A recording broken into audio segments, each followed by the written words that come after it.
मुख्यमंत्री मनोहर लाल ने कहा कि हरियाणा प्रदेश के 135 महाग्राम जिनकी आबादी 10,000 से ऊपर है, अगले 3 महीने में महाग्रामों की फिरनी का कार्य शुरू कर दिया जाएगा।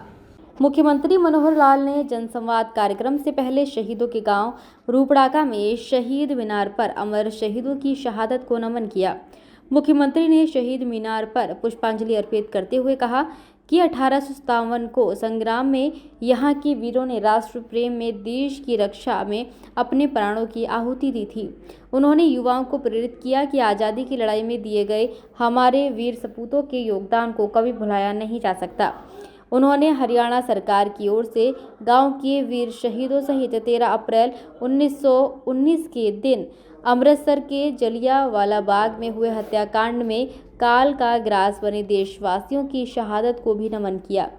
मुख्यमंत्री ने गांव में बनी करीब 105 फीट ऊंची शहीद मीनार के नवीनीकरण के लिए 5 लाख रुपए की राशि सहयोग स्वरूप देने की घोषणा की। मुख्यमंत्री मनोहर लाल ने जनसंवाद कार्यक्रम को संबोधित करते हुए कहा कि गत 8 वर्षों में भाजपा की सरकार बनने पर जनसेवा करने का कार्य किया गया है।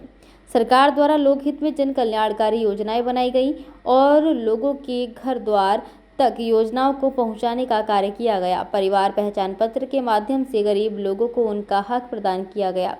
गांव टावड़ में 2800 राशन कार्ड ऑनलाइन के माध्यम से बनाकर लाभार्थियों को दिए गए।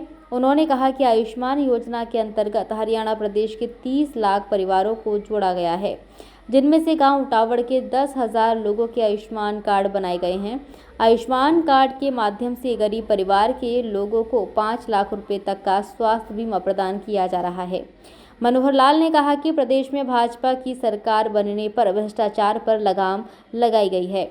सरकार ने पारदर्शिता के आधार पर युवाओं को नौकरी के अवसर प्रदान किए गए। पिछली सरकारों में नौकरी के नाम पर पर्ची और खर्ची चलती थी, लेकिन भाजपा सरकार में योग्यता के आधार पर नौकरी प्रदान की जा रही है। सरकार का मकसद आवाम को खुशहाल बनाना है।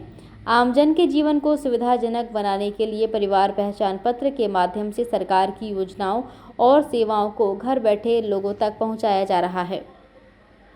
मुख्यमंत्री ने कहा कि शिवधाम योजना के तहत शमशान घाट और कब्रिस्तान के रास्ते 4 दीवारी, पानी व शेड तथा चबूतरा जैसी सुविधाएं प्रदान की जा रही हैं। उन्होंने कहा कि गांव में गंदे पानी की निकासी, स्कूलों में फर्नीचर की व्यवस्था करने, शौचालयों का निर्माण करने सहित कार्य 28 ब्लॉकों में पूरे कर दिए गए हैं, जबकि 100 ब्लॉकों में यह कार्य जारी है। हातिन क्षेत्र में जर्जर सड़कों के निर्माण के लिए सरकार ने 25 करोड़ रुपए की राशि मंजूरी कर दी है। नए वित्त वर्ष में सड़कों का जाल बिछाने के लिए पर्याप्त राशि प्रदान की जाएगी।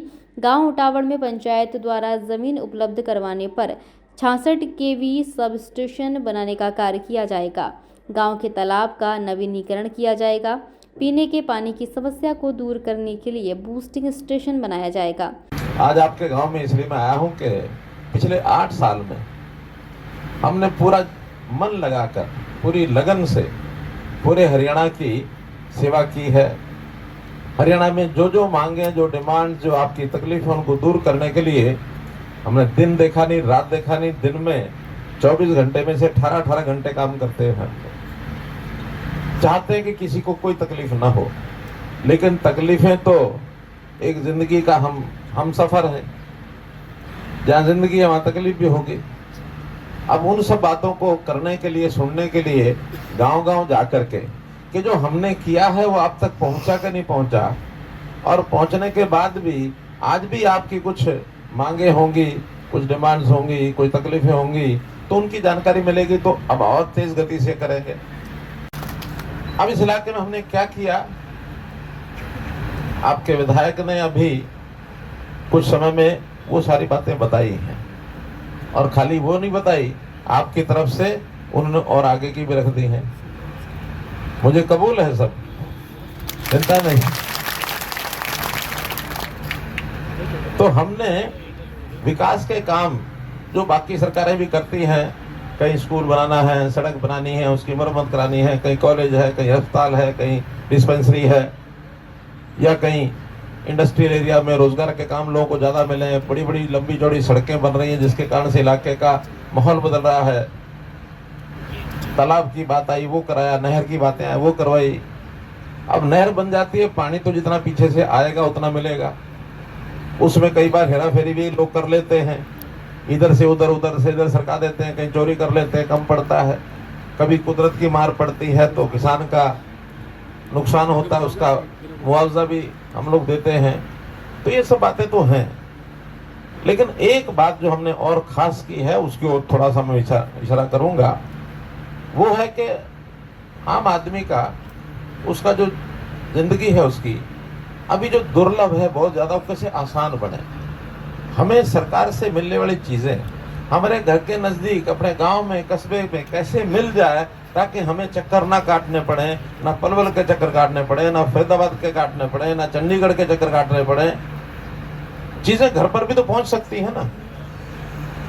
और उसके लिए फरियादी अगर वो हकदार है फिर उसको मिलना चाहिए।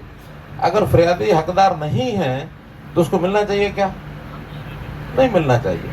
लेकिन हो क्या रहा है, आज से हमारे आने से पहले लोग क्या करते थे, कोई भी स्कीम बता देते थे लोगों को, अखबार में छपती थी, बाद में कहते थे ठीक है आप फार्म भर के ले जाओ इसको। फार्म भरने में लाइनें लग जाती थी, और लाइनें लगने के बाद जो गरीब आदमी है, जिसको वो मिलनी चाहिए थी, स्कीम का फायदा मिलना चाहिए था, उसके मुंह में जबान ही नहीं होती है, वो लाइन में लग नहीं पाता। कोई समझा बुझा के उसको लाइन में लगा भी दे, खड़ा भी कर दे, तो बाद में वो जब काउंटर पर पहुंचता है, वो जो क्लर्क बैठा होता है, तुम्हारी इस दरखास्त में ये 2 कमियां हैं, चलो फिर भर के लाओ। वो बेचारा चला जाता है, कहीं न पूछ पछा के और कुछ कर करा के फिर जाता है लाइन में। 1 महीने बाद फिर एक और कमी बता देता है। अब वो इस प्रकार से 2 बार 3 बार 4 बार लाइन में लगता है, उसका काम होता नहीं है। बाद में आखिर हार के, थक के वो क्या कहता है,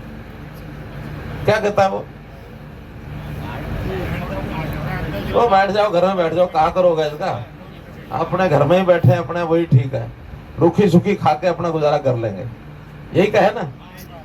मुंह पतो है सब बातों को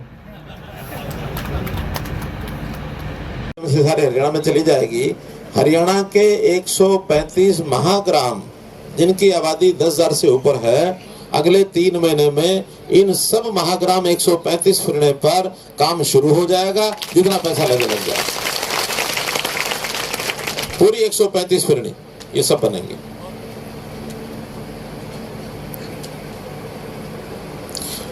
मित्रों, काम तो बहुत हैं छोटे बड़े, लेकिन अब सब आप भी लिख के लाए हैं।